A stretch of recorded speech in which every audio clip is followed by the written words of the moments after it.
Shorten Tamil high speed 120 words per minute. Get ready. Comments.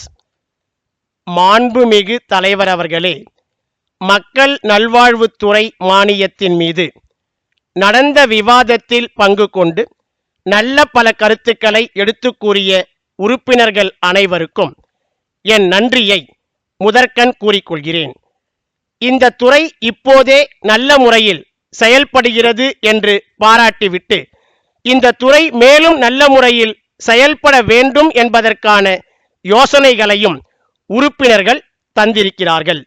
இந்திய மருத்துவத்துறைக்கு இந்த அரசு அதிகமான அளவுக்கு பணம் ஒதுக்கி இருக்கிறது என்பதை மாண்புமிகு உறுப்பினர்கள் நன்கு அறிவார்கள். இதையே குறிப்பிட்டு பாராட்டிய உறுப்பினர்களுக்கு என் நன்றியை தெரிவித்துக் கொள்ள ஆசைப்படுகிறேன். சித்த மருத்துவத்திற்கு என்று தனியாக ஒரு பிரிவு ஏற்படுத்தவும் இந்த அரசு முயற்சி எடுத்து கொண்டு வருகிறது என்பதை மகிழ்ச்சியோடு தெரிவித்துக் கொள்ள விரும்புகிறேன். சென்னையிலே அறிஞர் அண்ணா மருத்துவமனைக்கு உரிய மூலிகை பண்ணையை நிர்வகிக்கும் பொறுப்பை வேளாண்மை துறையிடம் ஒப்படைக்க வேண்டும் என்றும் அவ்வாறு ஒப்படைத்தால் நல்ல பலன் கிடைக்கும் என்றும் கருத்துக்கள் தெரிவிக்கப்பட்டன. இது குறித்து நான் தெரிவித்துக் கொள்ள விரும்புவது என்னவென்றால், மேலும் சில மூலிகை பண்ணைகளை துவங்க அரசு முயற்சி எடுத்து வருகிறது.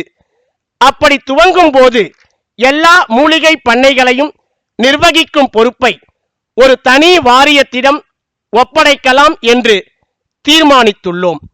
அப்படிப்பட்ட வாரியம் அமையும் போது அந்த வாரியத்தின் தலைவராக வேளாண்மை துறையில் நல்ல பயிற்சி பெற்ற ஒருவரை நியமிக்கலாம் என்றும் தீர்மானித்திருக்கிறோம் என்பதை தெரிவித்துக் கொள்கிறேன். அடுத்து ஆரம்ப சுகாதார நிலையங்களை பற்றி குறிப்பிட்டார்கள்.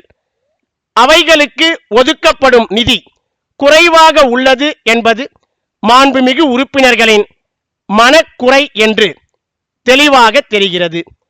இந்த நேரத்தில் நான் குறிப்பிட்டு காட்ட வேண்டிய ஒரு செய்தி என்னவெனில், ஆண்டொன்றுக்கு ஒரு மருத்துவமனை 30,000 ரூபாய் மதிப்புள்ள மருந்துகளை பெற்று வருகிறது.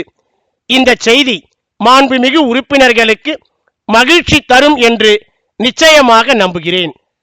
அடுத்தபடியாக பல மருத்துவமனைகளில் சுகாதார வசதிகள் இல்லை என்று பல உறுப்பினர்கள் குறிப்பிட்டு சொன்னார்கள். இந்த நேரத்தில் நான் ஒரு செய்தியை தெரிவிக்க விரும்புகிறேன். நமது அரசு மருத்துவமனைகளில் நோயாளிகளாக இருக்கிறவர்கள் 100 பேர் என்றால் அவர்களை பார்க்க வருகிறவர்கள் 1000 பேராக இருக்கிறார்கள். அவர்களை எல்லாம் உள்ளே அனுமதிக்க மறுத்தால் பல குழப்பங்கள் ஏற்படும். குடும்பமாக நோயாளியை பார்க்க வருகிறார்கள்.